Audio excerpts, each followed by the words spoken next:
네, 주님과 동행하시는 복된 하루 되시기 바라겠습니다. 오늘 말씀은 고린도전서 10장 23절에서 33절까지 말씀인데 31절에서 33절까지 읽고 말씀의 은혜를 나누겠습니다.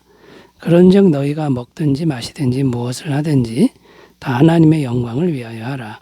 유대인에게나 헬라인에게나 하나님의 교회에나 거치는 자가 되지 말고 나와 같이 모든 일에 모든 사람을 기쁘게 하여 자신의 유익을 구하지 아니하고 많은 사람의 유익을 구하여 그들로 구원을 받게 하라. 아멘.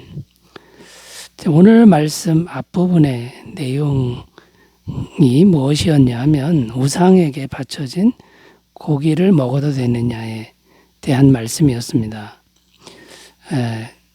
그 말씀이 진행 중이었는데 오늘 읽은 말씀, 오늘 본문 말씀을 통해서 바울은 이 문제에 대해서 결론을 내립니다.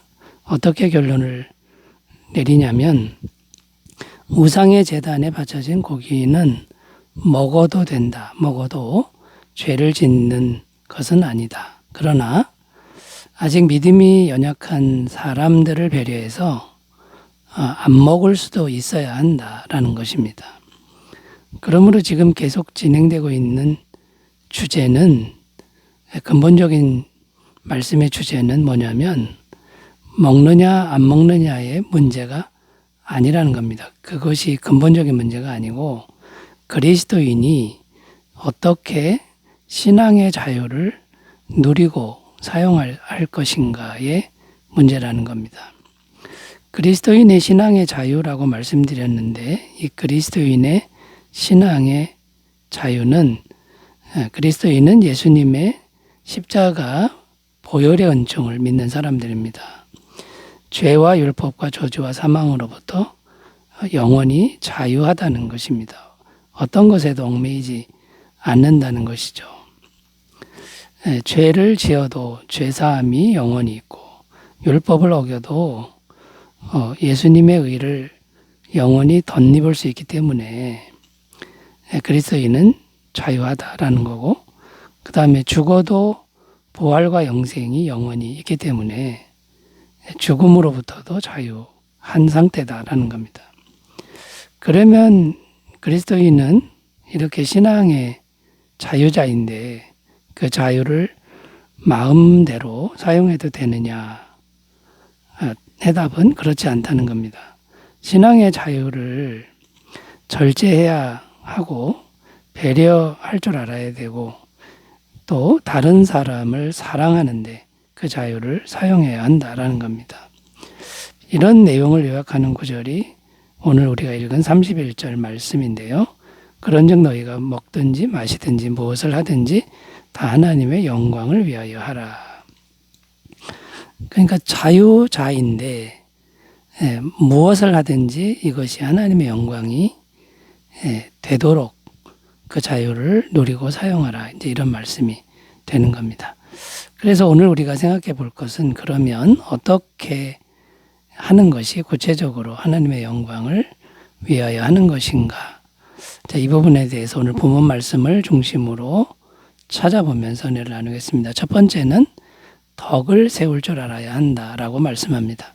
23절 읽습니다. 모든 것이 가하나 모든 것이 유익한 것은 아니요 모든 것이 가하나 모든 것이 덕을 세우는 것은 아니니. 여기 보면 모든 것이 가하나 모든 것이 덕을 세우는 것이 아니니 이렇게 말씀하는데 자 그리스도인은 앞에서 말씀드렸듯이 자유자입니다. 어떤 행동을 해도 괜찮다는 겁니다. 설사 죄를 지어도 죄사함의 은혜가 영원히 있으니까 죄사함을 받기 때문에 괜찮다는 겁니다. 하지만 그렇다고 해도 그것으로 만족하는 것에 머물면 안 되고 덕을 세우는 것을 목표로 행동해야 된다. 이런 말씀인데요. 그러면 덕이라는 것이 무엇일까요? 헬라어 오이코도메라는 단어인데 건물을 짓는 겁니다. 집을 짓는다 이런 의미가 있습니다. 이 말은 교회 공동체에 관련된 말인데 교회 공동체를 아름답게 세우는 것과 관련된 단어입니다. 예, 교회 공동체 내에는 여러 종류의 사람들이 있습니다. 그리고 여러 수준의 신앙인이 공존합니다. 교회 안에서 벌어지는 일들 중에 어떤 일은 성숙한 사람에게는 괜찮지만 믿음이 연약한 사람들에게는 시험거리가 될 수 있다는 겁니다. 이런 상황에서 덕을 세운다. 어떻게 하면 될까요? 공동체 전체 모두가 시험에 들지 않도록 그렇게 행동하는 것을 의미합니다. 그러려면 필연적으로 믿음이 연약한 사람들을 배려할 수밖에 없다는 겁니다. 또 교회 공동체를 세우려면 이것은 혼자만의 힘으로는 불가능하다는 겁니다. 우리가 집을 세울 때 혼자만의 힘으로 불가능하죠. 목수도 있고 또 짐을 날라주는 사람도 있고 전기 전문가도 필요합니다. 그러니까 여러 종류의 사람이 서로 돕고 협력해야 된다라는 겁니다. 자, 그러니까 덕을 세운다 이 말은 다른 사람과 협력할 줄 알아야 된다. 자, 이런 말인데요. 다른 사람과 협력하려면 반드시 양보와 배려가 필요하다라는 겁니다. 자, 요약하면 구원받은 사람은 영원한 자유자이지만 교회 공동체를 세우기 위해서 배려하고 양보할 줄 아는 이런 태도로 우리가 하나님의 영광을 구할 수 있다라는 것이죠. 자, 그럼 여러분 우리가 배려함과 양보함으로 교회 공동체를 아름답게 세움으로 하나님께 영광 돌리시기 바라겠습니다. 자, 두 번째로 가보겠습니다. 하나님께 영광 돌리는 것이 어떤 걸까요? 두 번째는 자기의 유익을 구하지 말고 남의 유익을 구해야 한다는 것입니다. 24절 읽습니다. 누구든지 자기의 유익을 구하지 말고 남의 유익을 구하라. 자, 여기 보면 자기 유익을 구하지 말고 남의 유익을 구하라고 했는데 문제는 인간은 본질적으로 이기적이라는 거죠. 이기적인 존재입니다. 자기의 유익을 구하지 않고 남의 유익을 구하는 일은 참 힘든 일이 됩니다. 그러므로 이런 마음은 평범한 인간의 마음 이상이 되어야 한다는 거죠. 그러므로 이런 사람은 반드시 예수님의 사랑과 연결이 되어야만 합니다. 고린도전서 13장 5절. 사랑은 자기의 유익을 구하지 아니하고. 자, 여기 사랑은 자기의 유익을 구하지 않는다 이렇게 돼 있는데 여기서 말하는 사랑은 사람의 사랑이 아니라 아가페 사랑을 의미합니다. 자, 아가페 사랑은 예수님의 영원한 사랑인데 예수님의 영원한 사랑이 우리 마음에 들어와야만 자기의 유익을 구하는 것을 내려놓을 수 있다는 겁니다. 자, 어떻게 그러면 아가페 사랑과 우리가 연결될 수 있습니까? 우리 마음에 아가페 사랑을 받아야 되는 거죠. 받지 않고는 불가능하다라는 것입니다. 그러면 아가페 사랑 어떻게 받습니까?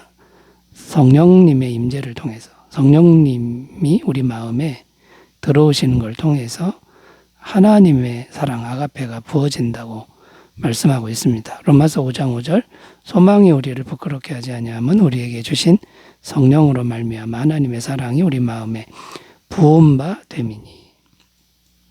자, 그러면 성령님이 우리 마음에 들어오셔야 되는데 그 길은 기도 외에 다른 길이 없다는 겁니다.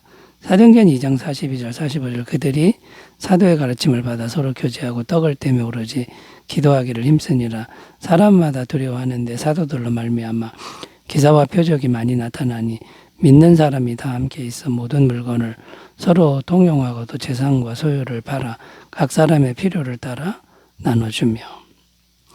초대교회에 이 성령을 통해 아가페가 들어오니까 어떤 결과가 나타났습니까? 서로 자기 소유를 팔아서 가난한 사람에게 나눠주고 결국은 세상 사람들이 교회 사람들을 찬송하고 하나님을 찬미하는 하나님께 영광 돌리는 일이 나타났다라는 것이죠. 아가페 사랑으로 자기 유익 내려놓고 남의 유익을 구하는 삶으로 가시기 바라겠습니다.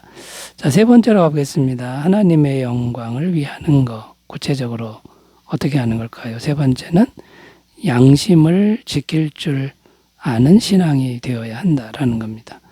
25절 읽습니다. 무릇 시장에서 파는 것은 양심을 위하여 묻지 말고 먹어라.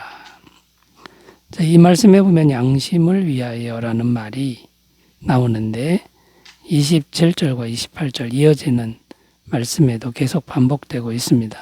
불신자 중 누가 너희를 청할 때에 너희가 가고자 하거든 너희 앞에 차려놓은 것은 무엇이든지 양심을 위하여 묻지 말고 먹어라. 누가 너희에게 이것이 재물이라 말하거든 알게 한 자와 그 양심을 위하여 먹지 말라. 자, 무슨 말입니까? 양심을 위하여, 양심을 지키기 위하여 조심하라 이런 내용인데 그만큼 양심이 중요하다는 말씀입니다. 왜 양심이 중요할까요? 일단 양심이 상하면 신앙에서 실족될 위험이 있기 때문에 양심이 중요합니다. 마태복음 18장 6절 누구든지 나를 믿는 이 작은 자 하나를 실족하게 하면 차라리 연자 맷돌이 그 목에 달려서 깊은 바다에 빠뜨려지는 것이 나으니라. 양심이 손상되면 신앙도 손상되고 이러면 큰 죄가 된다는 말씀입니다. 또 양심이 상하면 성령님의 임재하심이 막힐 수 있는 위험이 있다는 겁니다. 디모데전서 1장 19절 믿음과 착한 양심을 가지라. 어떤 이들이 양심을 버렸고 그 믿음에 관하여는 파산하였느니라. 양심을 버리면 믿음에 파산한다. 이렇게 말씀하고 있는 겁니다. 그러니까 양심을 지키는 게 굉장히 중요하다라는 거고요. 양심을 지킬 줄 알고 다른 사람의 양심도 지킬 줄 아는 이런 모습이 구체적으로 하나님께 영광이 된다라는 겁니다.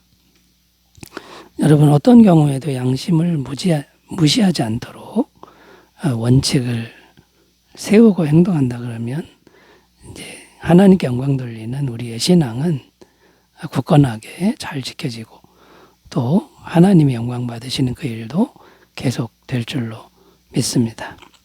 자, 하나님의 영광을 위한 구체적 지혜가 있으시기 바라겠습니다. 기도합니다. 하나님 아버지, 우리가 하나님의 영광을 위하여 무엇이든 할 수 있도록 도와주옵소서. 예수님의 이름으로 기도드립니다. 아멘. 좋은 하루 되시기 바라겠습니다. 감사합니다.